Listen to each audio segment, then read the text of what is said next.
The Quiet Fire, a journey into hidden desires. We like to imagine that we know ourselves. We speak with confidence about what we want. A better job, a kinder partner, a stronger body, more freedom, less stress. These are the wants we polish and display, the respectable, socially approved desires. But beneath them, tucked away like forbidden letters in a locked drawer, lie the other ones. The ones we rarely say aloud, the ones that whisper, tug, and sometimes scream in the night. Hidden desires. What makes them hidden? Perhaps it is shame. Perhaps it is fear. Perhaps it is the quiet recognition that if people knew the raw shape of what we truly yearn for, their eyes would shift. They might not understand. They might laugh, recoil, or worse, judge. And so we hide them, even from ourselves. Yet, hidden or not, they remain powerful. Sometimes more powerful than the clean desires we parade in daylight. The first layer, the polished surface. Desire always wears a mask at first. Think of how we speak in polite company. I just want to be happy. It sounds simple, innocent. But happy is vague. Behind that word is something far sharper. Maybe happy means power. Maybe it means to be adored, obeyed, or envied. Maybe it means to abandon responsibilities and run away. Our culture trains us to coat desire with sugar. Instead of saying, I want control, we say, I want stability. Instead of admitting, I want to be worshipped, we say, I'd like some appreciation. Instead of whispering, I want to be free of them, we say, I need space. Already, even here on the surface, we see the tension between what we present and what we feel. But this is just the doorway. Push it open, and the hall of hidden rooms begins. The second layer, the forbidden wants. Ask yourself this: what do you want that you dare not say aloud?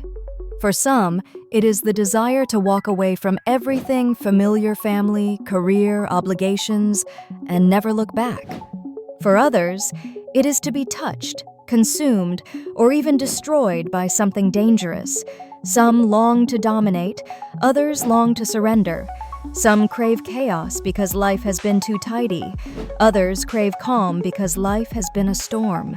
These desires unsettle us. They don't fit neatly into the polished scripts we recite. They belong to the shadows, yet they pull at us with a force that daylight wishes can rarely match. Think of the mother who secretly envies her child's freedom, the husband who dreams of lovers he will never meet, the worker who longs to set the office on fire, not because they hate their colleagues, but because they crave the thrill of release. We may never act on these fantasies, but the fact that they exist means they matter. The third layer, the unconscious hunger. Deeper still are the desires we don't even know we carry until something cracks them open. Have you ever surprised yourself? Found yourself staring too long at a stranger, caught by a detail you cannot explain? Felt an inexplicable rage or longing that seemed to come from nowhere? That is the unconscious tapping on the walls. The unconscious does not care for politeness. It remembers the things we trained ourselves to forget: the childhood cravings, the forbidden curiosities, the primal instincts. Maybe you've lived your whole life chasing safety, only to discover a craving for danger. Maybe you've told yourself you want to be invisible, but your gut burns for recognition, applause, fame. Maybe you insist on loyalty, but secretly hunger for escape. It is here that hidden desires reveal their deepest paradox. They can contradict the life we have built. Sometimes they want to tear down everything we thought we were, and that, more than shame, is why we hide them. The fourth layer, desire as mirror. Hidden desires are not accidents, they are mirrors. They show us the parts of ourselves we neglect, suppress, or exile. Take envy. On the surface, envy looks ugly. We want what another has. But behind envy is revelation. Envy points to what we secretly believe we could be if only we dared.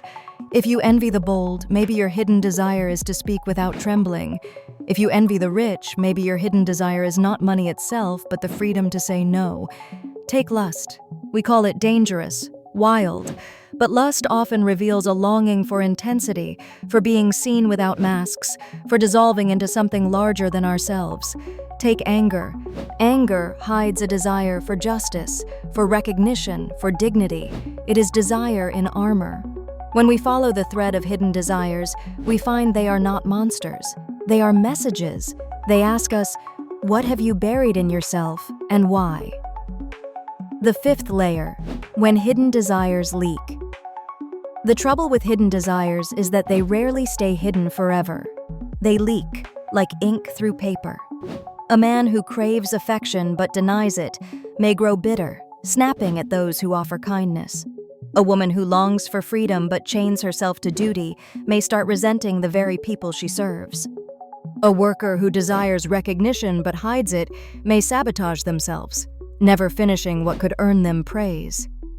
We think hiding keeps us safe, but repression is not safety. It is slow poison. The more we deny, the more desire twists, reshapes, and slips out sideways through resentment, addiction, obsessions, affairs, compulsions. The hidden always finds a way to speak. The sixth layer, desire as compass. If hidden desires can destroy, they can also guide. They are not merely temptations, they are signals. A person who secretly dreams of disappearing may not need to vanish, but may desperately need rest. A person who longs for chaos may not need to burn their life down, but may need permission to break routine. A person who fantasizes about power may not need to dominate, but may need to reclaim their voice. When listened to with honesty, hidden desires are not commands, they are clues. They point to unmet needs, buried truths, and unexplored possibilities. The real question is not whether you have hidden desires you do. The question is, do you dare to listen to them without flinching? The seventh layer, fear of revelation. Why do we resist listening? Because to reveal desire is to risk exposure. Exposure means judgment. Exposure means change. Exposure means no turning back. Imagine admitting, I am not satisfied. I want more. Suddenly, the life you've built, relationships, career, identity trembles. Suddenly, you are not the role you've played so well. You are someone else, someone hungry, restless, alive. This is why many choose silence. Better to keep the peace, to remain stable, than to unleash the storm of truth. But peace without truth is only a thin disguise. And disguises always slip. The eighth layer, collective hidden desires. Hidden desires are not only personal, they are cultural. Entire societies have desires they hide. Think of how nations speak of freedom yet secretly crave control. Think of how industries praise innovation yet secretly desire conformity. Think of how communities preach morality yet secretly hunger for the very vices they condemn. The collective unconscious hums with these contradictions, and when they finally burst, we call it revolution, crisis, or collapse. Hidden desires, whether in one person or a whole people, cannot be silenced forever. The ninth layer, the liberation of desire. So what happens when we stop hiding? Liberation is not reckless indulgence. It is not throwing ourselves blindly into every craving. Liberation is honesty. It is the courage to name the fire without pretending it's smoke. To say, yes, I want this. To admit, yes, I crave more than I have allowed myself. To confess, yes, my desires frighten me, but they are mine.